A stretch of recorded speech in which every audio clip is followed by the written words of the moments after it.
On a saisi l'idée. Tu recherches ton chien perdu, Spots. Quelqu'un le connaît? Non. Spots, s'il est en vie, pourrait tout aussi bien être en ce moment même retenu prisonnier, captif. Quelqu'un mijote quelque chose. Vous l'adorez? Le petit pilote. Pourquoi je l'aiderais? Parce que c'est un petit garçon de 12 ans. Les chiens les adorent. On va le retrouver. Où qu'il soit, s'il est encore en vie, on va retrouver ton chien. Ils vont se battre!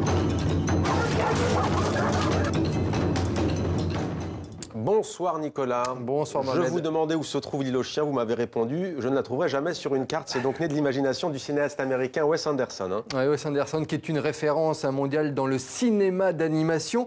L'île aux chiens, c'est donc son nouveau film, une fable sur l'exclusion et la mise au banc de la société. Je vous propose justement de regarder ce reportage de nos confrères de France 3, Sabine Gorny et Alexandre Dupont à propos de ce film. Nous sommes en 2040 au Japon. Le nombre de chiens a atteint des proportions colossales. Une épidémie de grippe canine se répand à travers la ville de Megasaki. Initiative radicale du maire, un despote, la déportation des chiens malades. L'île poubelle devient un lieu d'exil. L'île aux chiens. Des chiens errants, amaigris, affamés, qui se battent pour leur survie. Un trognon de pommes rances, 2 pots de bananes pleines de verre, une galette de riz moisi, un cornichon desséché, des arêtes de sardines, des coquilles d'œufs, un vieux gésier ratatiné, pourri et couvert d'acide. Ok, ça vous l'appelle. Parmi eux, 5 corneaux, bavards et philosophes, le cœur sur la patte.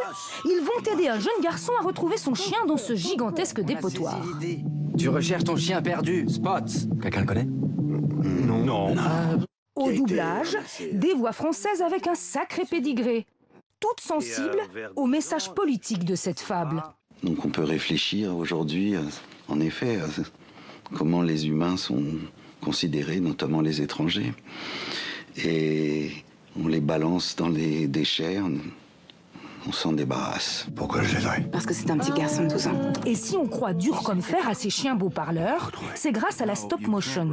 On photographie image par image des figurines façonnées à la main en 3D dans des décors de modèles réduits.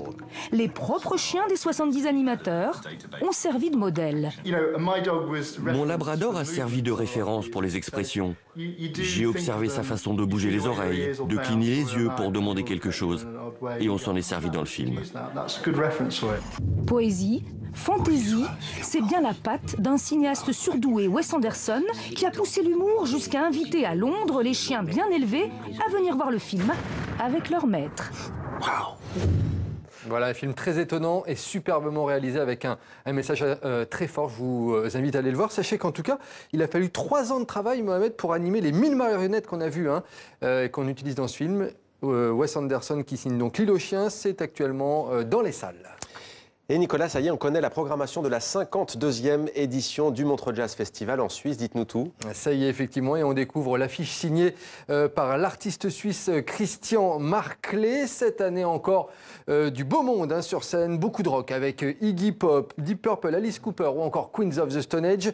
Côté jazz et blues, Montreux accueillera notamment Gregory Porter et Stanley Clarke. 250 autres artistes seront présents sur scène. Le Montreux Jazz Festival, ce sera du 29 juin au 14 juillet prochain.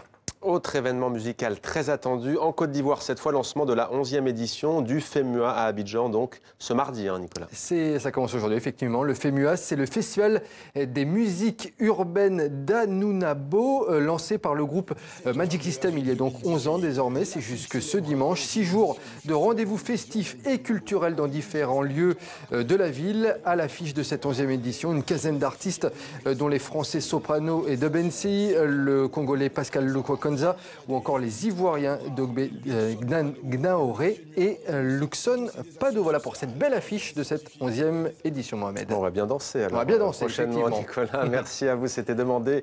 Le programme.